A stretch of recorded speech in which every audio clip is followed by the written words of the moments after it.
Assalamualaikum warahmatullahi wabarakatuh. Perkenalkan, nama saya Muhammad Ibrahim, mahasiswa jurusan Akuntansi Syariah angkatan 25. Pada kesempatan ini, saya akan menyampaikan tanggapan terhadap berita yang berjudul Kisah Miliarder Korea Utara yang pamer kemewahan di depan rakyat miskin. Begitulah kabar yang diberitakan CNBC Indonesia. Berita ini mengangkat fenomena seorang miliarder di Korea Utara yang memamerkan kekayaan dan gaya hidup mewah di tengah mayoritas rakyat yang hidup dalam kemiskinan. Fenomena ini menampilkan kontras besar antara kelas elit yang sangat kaya dan masyarakat umum yang sangat miskin. Meskipun negara tersebut menganut ideologi sosialis yang mengklaim pemerintahan dan pro rakyat bawah.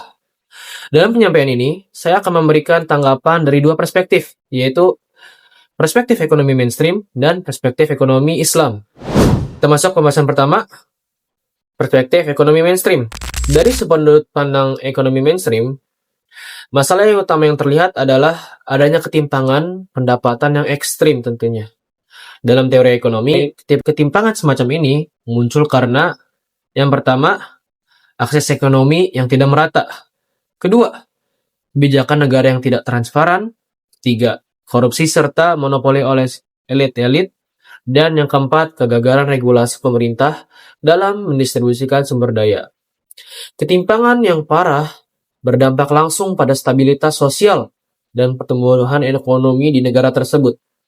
Dalam kondisi di mana kekayaan hanya terkumpul pada segelintir orang-orang elit saja, rakyat tidak memiliki daya beli, mobilitas sosial rendah, dan potensi konflik sosial pun meningkat. Kemudian kita masuk ke perspektif yang kedua, yaitu ekonomi Islam. Berbeda dari ekonomi mainstream. Ekonomi Islam memandang masalah ini bukan hanya sekedar secara ekonomi tentunya, tetapi juga secara moral dan keadilan sosial yang berbasis nilai-nilai Islam. Poin pertama yaitu keadilan distribusi kekayaan. Islam menegaskan bahwa kekayaan tidak boleh hanya berputar di kalangan orang kaya-kaya saja. Dalam surat Al-Hasyr ayat 7 Allah Subhanahu wa taala berfirman, "Billahi minasyaitonir rajim, kay la yakuna dulatan bainal aghniya'i minkum." Supaya harta itu jangan hanya beredar di antara orang-orang kaya saja di antara kalian. Ayat ini sangat jelas menolak sistem ekonomi yang memungkinkan segelintir orang-orang elit hidup mewah, sementara rakyat dalam penderitaan. Poin kedua, adanya dalam ekonomi Islam, adanya larangan kezaliman dan eksploitasi. Tindakan elit yang menikmati kemewahan, terutama di tengah rakyat yang kekurangan, merupakan bentuk ketidakadilan struktural.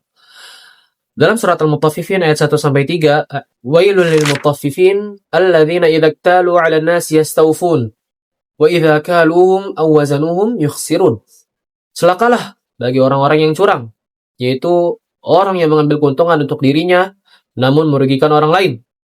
Ini menegaskan bahwa ketidakadilan serta pemanfaatan kekuasaan untuk kepentingan pribadi adalah perilaku tercela dalam Islam. Poin ketiga, ekonomi Islam menjelaskan bahwasanya harta itu adalah amanah. Dalam Islam, harta bukan milik mutlak manusia. Ia adalah amanah yang harus digunakan untuk kemaslahatan. Dalam surat Al-Hadid ayat 7, "Wa anfiqu mimma ja'alakum mustakhlafina fih." Infakkanlah sebagian dari harta yang Allah jadikan kamu sebagai penguasanya. Pesan ayat ini jelas. Orang kaya tidak boleh menggunakan harta untuk kesenangan pribadi, apalagi memamerkan kemewahan di tengah kemiskinan ya, flexing. Poin keempat, dalam ekonomi Islam ada yang namanya kewajiban zakat sebagai solusi ketimpangan. Islam memiliki instrumen yang secara langsung menyentuh akar masalah ketimpangan, yaitu zakat. Dari Al-Quran, dari surat At-Taubah ayat 103, "Khudh min amwalikum shadaqatan tudahhiruhum wa tuzakkihim biha." Artinya, ambillah zakat dari sebagian harta mereka. Dengan zakat itu, kamu membersihkan dan mensucikan mereka. Jika prinsip zakat diterapkan, kekayaan tidak hanya akan terkonsentrasi pada satu kelompok saja, namun secara luas merata terutama pada orang-orang yang membutuhkan.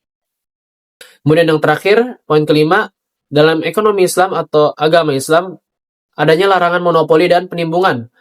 Rasulullah SAW bersabda, "Man ihtakara fahuwa khati." Siapa yang melakukan monopoli, maka ia berdosa. Fenomena miliarder dalam negara tertutup seperti Korea Utara banyak terkait dengan akses monopoli dan hubungan politik. Ini bertentangan dengan ajaran Islam yang menjelaskan tentang keadilan pasar. Kesimpulan yang dapat kita ambil dari dua perspektif ini, ekonomi mainstream melihat fenomena ini sebagai akibat dari ketimpangan pendapatan, korupsi, dan kegagalan regulasi. Ekonomi Islam menilai bahwa kondisi tersebut bertentangan dengan prinsip keadilan, amanah, larangan eksploitasi, dan kewajiban restribusi melalui instrumen seperti zakat. Secara keseluruhan, memamerkan kemewahan di tengah rakyat yang miskin adalah bentuk ketidakadilan yang bertentangan dengan nilai moral, sosial, dan ekonomi, baik menurut teori ekonomi maupun ajaran Islam. Akhir kata, semoga tanggapan ini memberikan gambaran yang jelas tentang bagaimana fenomena tersebut dipandang dari dua perspektif ekonomi yang berbeda. Sekian, mungkin itu saja yang bisa saya sampaikan. Wassalamualaikum warahmatullahi wabarakatuh.